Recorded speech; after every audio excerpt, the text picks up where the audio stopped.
दोस्तों, अपने crypto currency की दुनिया में बिटकॉइन ये नाम कभी ना कभी तो जरूर सुना होगा। जो एक करेंसी तो है लेकिन आम करेंसी से काफी अलग और एडवांस्ड है। और वो कैसे, इसी बारे में आज हम बात करने वाले हैं। क्योंकि शायद आप यकीन नहीं करेंगे कि आपके सामने ये जो पिक है उसकी कीमत करोड़ों है। वो भी इसलिए क्योंकि ये क्रिप्टो और बिटकॉइन से रिलेटेड है। यकीन नहीं होता ना, तो ये वीडियो आगे देखिए क्योंकि ये वीडियो आपको भी मालामाल बना सकती है। दोस्तों, मिलिए विघ्नेश से, जिन्हें कई लोग मेटाकोवेन के नाम से भी जानते हैं, जो कि एक इंडियन है और इन्होंने एक वर्चुअल आर्ट वर्क करीब 69.3 मिलियन डॉलर्स में खरीदा है। जी हाँ, जिसे एक अमेरिकन आर्टिस्ट माइक विंकलमैन ने बनाया था। लेकिन अभी आप यही सोच रहे होंगे कि किसी वर्चुअल आर्ट के लिए कोई इंसान इतने पैसे आखिर कैसे और क्यों दे सकता है। तो चलिए इस बात को जरा डिटेल में जानने की कोशिश करते हैं। हमने मेटाकोवेन से तो मिल लिया, जो दुनिया का सबसे महंगा वर्चुअल आर्ट ओन करते हैं, लेकिन इनकी कुछ ऐसी बातें भी है जिसके बारे में आप में से कुछ ही लोग जानते होंगे। क्योंकि यार सोचिए, इतना सारा पैसा आखिर इनके पास कैसे आया होगा। तो बात यह है कि कुछ सालों पहले मेटाकोवेन जो पहले विघ्नेश हुआ करते थे, उनके पास ना कोई जॉब थी और ना ही उनके पास पैसा कमाने का कोई जरिया था। और तब उस वक्त उन्हें बिटकॉइन के बारे में पता चला, जो उस वक्त हाल ही में लॉन्च हुआ था। जिसके बाद उन्होंने बिटकॉइन और क्रिप्टो पर काफी रिसर्च की ताकि वो बिटकॉइन में इन्वेस्ट कर सके। काफी रिसर्च करने के बाद उन्हें यह बात पता चली कि बिटकॉइन और क्रिप्टो ही आने वाला फ्यूचर है। जिसके बाद उन्होंने अपनी जितनी भी सेविंग्स थी सारी बिटकॉइन में इन्वेस्ट कर दी, जिसकी वजह से आज के दौर में मेटाकोवेन बिटकॉइन बिलियनर के नाम से जाने जाते हैं। खैर, इनके पास्ट के बारे में तो हमने जान लिया, लेकिन सवाल ये है कि मेटाकोवेन ने एक आर्ट वर्क के लिए इतने सारे मिलियन डॉलर्स आखिर खर्च क्यों किए। तो इनका ऐसा मानना है कि जिस तरह उन्हें बिटकॉइन ने प्रॉफिट बना कर दिया, उसी तरह एनएफटी की वैल्यू भी बढ़ने वाली है और फ्यूचर में उन्हें और भी प्रॉफिट मिलेगा। खैर, एनएफटी कंसेप्ट के बारे में जानने के लिए हम डॉज कॉइन का उदाहरण लेते हैं, जो कि डॉग मीम से लिया गया है, जिसमें दिख रहे डॉग की तस्वीर को अत्सुको सातो इस व्यक्ति ने निकाला था। और जैसे जैसे डॉज कॉइन की पॉपुलैरिटी बढ़ने लगी, उसे देखते हुए अत्सुको ने उस फोटो की ओरिजिनल कॉपी को एनएफटी में लिस्ट कर दिया, जिसे उन्होंने एक ऑक्शन में 4 मिलियन डॉलर्स को सेल किया।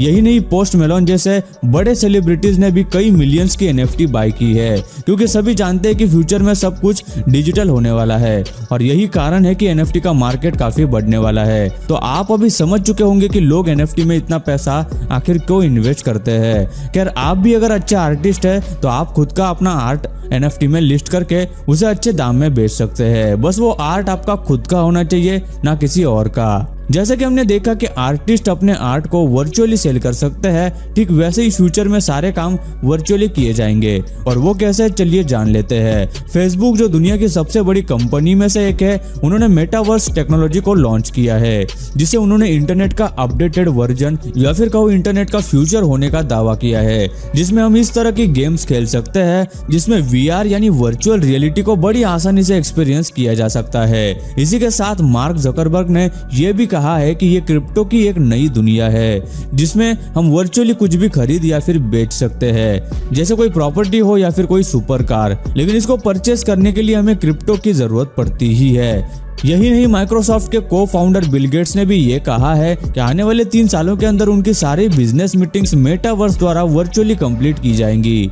तो इन सब बातों से आपको एक बात तो जरूर पता चल गई होगी कि क्रिप्टो आने वाला फ्यूचर है, क्योंकि मेटावर्स जैसे बड़े बिजनेस प्रोजेक्ट्स में क्रिप्टो का इस्तेमाल करना बिल्कुल भी आम बात नहीं है। तो आज के दौर में क्रिप्टो करेंसी में इन्वेस्ट करना एक अच्छा मौका साबित हो सकता है, क्योंकि आज हम क्रिप्टो में इन्वेस्ट करते हैं तो फ्यूचर में हमें अच्छा खासा रिटर्न तो जरूर मिलेगा।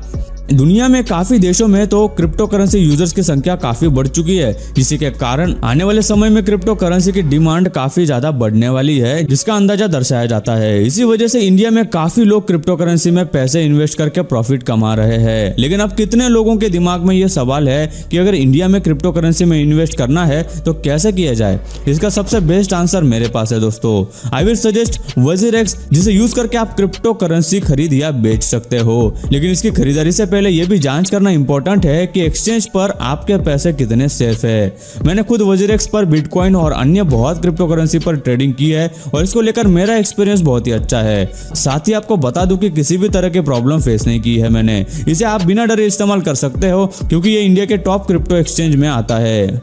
वजीरेक्स पर आप 2 तरीके से कमाई कर सकते हो। सबसे पहले है शॉर्ट टर्म इन्वेस्टमेंट। जिसमें इंडियन रुपी में कोई भी कॉइन बाय करो और उसका रेट बढ़ने पर उसे सेल कर दो and post that you can again invest in some other crypto currencies. Long term का ये फंडा है कि यहाँ पर इन्वेस्ट करने के बाद आपको थोड़ा पेशेंस रखना होगा और काफी समय बाद जब रेट्स बढ़े तब निकाल लो। काफी सिंपल इंटरफेस है इसका और अपने इंडियन बैंक अकाउंट से बिल्कुल आसानी से ट्रांजैक्शंस कर सकते हैं। यहाँ पर कम वैल्यू से लेकर बड़ी वैल्यू तक की ट्रांजैक्शन हर क्रिप्टो ट्रेड के लिए मौजूद है एंड सबसे स्ट्रॉन्ग रीजन इस पर ट्रस्ट करने का यह है कि इसे बाइनेंस ने बैक किया है, जिसे दुनिया की सबसे बड़ी क्रिप्टो एक्सचेंज माना जाता है। आप सभी को पता है कि हर मार्केट में इन्वेस्टमेंट रिलेटेड रिस्क जरूर होता है और यहाँ भी ये रिस्क मौजूद है क्योंकि क्रिप्टो करेंसी की वैल्यू बढ़ती और कम होती रहती है। इस वजह से लोग ज्यादातर लॉन्ग टर्म इन्वेस्टमेंट करते हैं, जहाँ कॉइन्स में ज्यादातर बढ़ोतरी होती ही उन्हें विड्रॉ करते हैं। अब बिटकॉइन को देख लीजिए, जिसकी 2010 में एक कॉइन की कीमत थी 5 रुपए, 2018 में हुई 5.5 लाख और आज की तारीख में एक बिटकॉइन की वैल्यू है लगभग 40 लाख। तो अगर आपको भी लॉन्ग टर्म में प्रॉफिट कमाना है तो क्रिप्टो करेंसी में इन्वेस्ट करें वजीरेक्स पे। अब देखते हैं कि इंडिया में ये लीगल है या नहीं। क्रिप्टो करेंसी भारतीय रिजर्व बैंक द्वारा मान्य नहीं है, लेकिन यहाँ उसकी ट्रेडिंग को लेकर कोई भी बैन नहीं लगा है। रही बात भारत में इसको इस्तेमाल करने की, तो कर सकते हैं या नहीं इस पर कोई कानून भी नहीं बना है। वजीरेक्स का लिंक मैंने डिस्क्रिप्शन में दिया है, वहां से आप वजीरेक्स ऐप को डाउनलोड कर सकते हैं। अगर आपके पास कोई सवाल हो तो मुझे नीचे कमेंट में पूछ सकते हैं। साथ ही ये भी बताना कि अगली क्रिप्टो करेंसी की वीडियो कौन से टॉपिक पर होनी चाहिए।